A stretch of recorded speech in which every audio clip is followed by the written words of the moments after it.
しかない。いや、ないけどないけど。あ、今スターなってるのか。こののこうのこうです。お、キラーの顔。おー、来たね。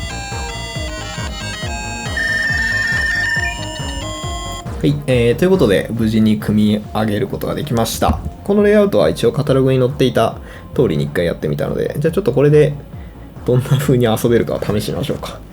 OK、じゃあここからお始まったこ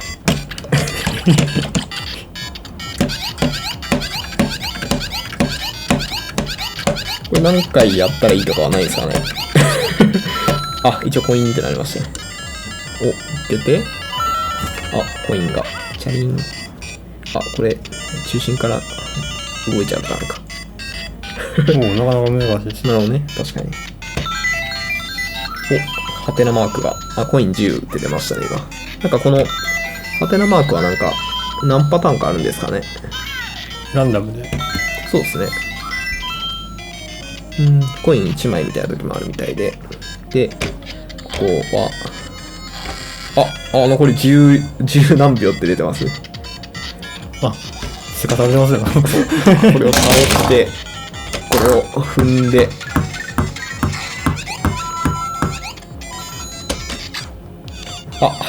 時間切れということで、1回目は失敗ですね。なんか、ちょっと悲しい顔しましたね。でもコイン29枚取りましたよって表示は出てますね。なるほど。ちょっともう一回じゃあやってみましょう。じゃあちょっとこのモコさんにやってみてもらいましょう。ここは結構ね、ここがぶつかると動いちゃうと判定が外れちゃうんで、回すのはコツですね。では、はい、始めましょう。ちょっと追っていこうかな。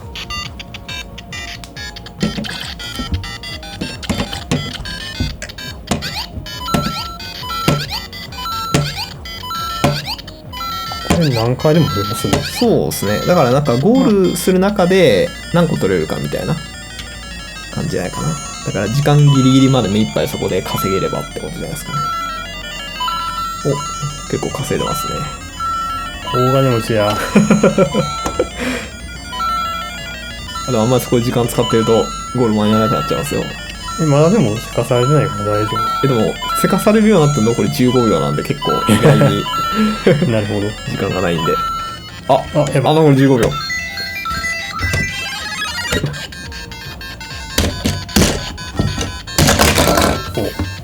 何回か踏まないといけないけど。今スターなってるのか。なるほど。ハテナブラックでスターが出てます。ゴールを踏むんだ。間に合いましたね。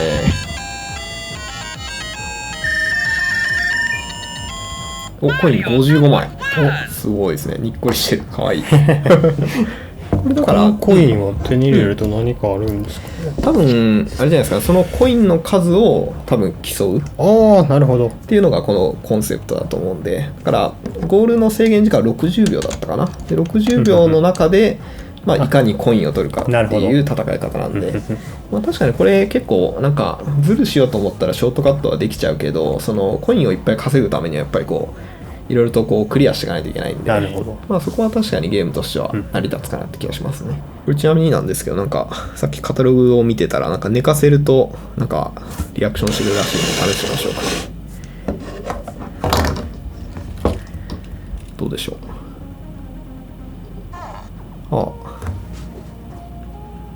今の声何なんですか。落ち着いてしまってるような。疲れたと言ってますね。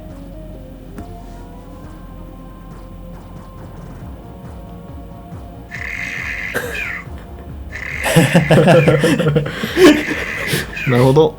一応こう寝てるというのは認識してくれるということで。64のマリオでもこんなん出ましたね。そうなんだ。放置すると確か寝始める。じゃあそれをちょっとリスペクトというかオマージュしてやってるわけなんですね。なるほど。じゃあ起きてもらいましょうか。なるほどね。じゃあとりあえずこれで基本のスターターセットですね。そっちの方はとりあえず、一通り作ってみた感じですね。この拡張性も結構意外とありそうで、そのコース自体がこのレイアウト全部自由に変えられるんで、例えば回転するところが難しくて時間かかりそうだからっていうので、例えばこれは後の方で持ってきたりとかもできますし、このクッパジュニアがいる場所とかですね、これもボスっぽく最後に持ってくるのもありだし、その中盤ぐらいに持ってきてもう少しこう戦いを楽しんだりとか、そういう使い方もできるので、そのコースを前後入れ替えられるっていうのはなんかマリオメーカーみたいな感じで面白そうな感じしましたね。スターターキットはここまでで、拡張キットもですね今回用意してあるので、そっちも順番に作ってみたいと思います。はい、じゃあ拡張キットの一つ目なんですけれども、こちらですね、キャットマリオへの着せ替えができるということで、キャットマリオなんかマリオのゲームの中でもなんかあんまりこう私は馴染みが少ないんですけど、キャットマリオって使ったことあります？いや、僕も初見なんで。ね、なんかタヌキみたいなやつとか、あとファイヤーマリオとかっていうのは馴染みがあるんですけど、キャットマリオってなんか意外とちょっと我々の世代の違いなのかもしれないですけど、最近のゲームにはキャットマリオ登場するんですかね。なるほど。これはですね、ちょっと一つ面白いことが分かりました。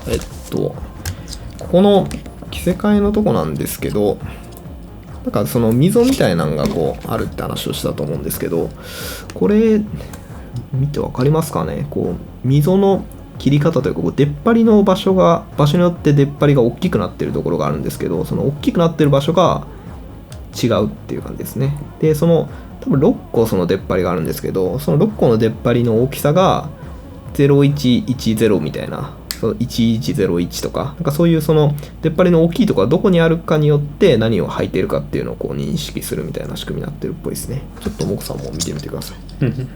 おお、なるほど。そこの出っ張りのこう並びが違うということで、それでここがだからあれですね、このマリオの方に6個端子がついてるんですけど、この端子はなんか電気的に何か読み取るとかじゃなくて、ここに何かこう接触物が来た時にどれぐらい押し込まれるかっていうのが2段階多分認識できるようになってるみたいですね。それでこう強く押し込まれている場所がこことここ、右から1つ目と4つ目みたいな、そういうのが、分かると、何を着てるかっていうのが多分判別できるってことですね。なる帽子ですね。そうですね、帽子のパーツ。さっきのマリオと比べるとちょっとシルエットは違いますね。これ電源入れると違う反応してくれるかな。違う Bluetooth を要求してる。これもしかしてあれかな、なんか Bluetooth 一回つながないと、もしかしたらこの拡張版のやつをもしかしたらなんかこうアップデートされてないかもしれないですね。もしかしたらスマホと Bluetooth をマリオが要求してきてますね。なんかアイコン出てます。なるほど。じゃあちょっとこれは今の段階だとちょっと使えないかもしれないので、ちょっとこれは今後のお楽しみということで。これも兵法ですね。兵法ですね。これ兵法以外に使えるかどうかですけど。3×3 のラウンドタイルです。2×2 と比べるとちょっと大きいのがわかるかなと。 3×3 タイルってなんかめっちゃ嬉しいですよね。裏もこんな感じです。今までになかったサイズですね、これは。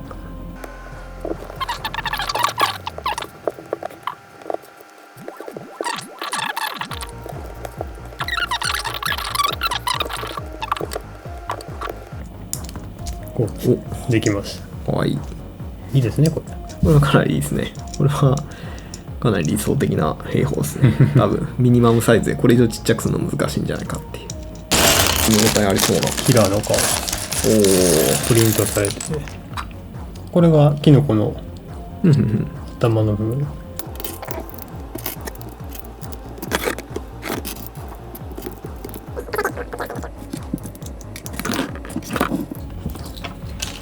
こんな感じです。これが正解ですね。なるほど。ちょうど少し引っかかると。じゃあ試してみましょう。これゴールがないと終わりがないんだよね。確かにね。じゃあスターターキットのスタートとゴールだけとりあえず持ってきてこれでここからスタートしましょう。じゃあちょっとやってみましょうか。これ一回ちょっと兵法には申し訳ないけど一回倒れてもらって成功これは難しいですね。こうして、はい、おーっていう感じですね。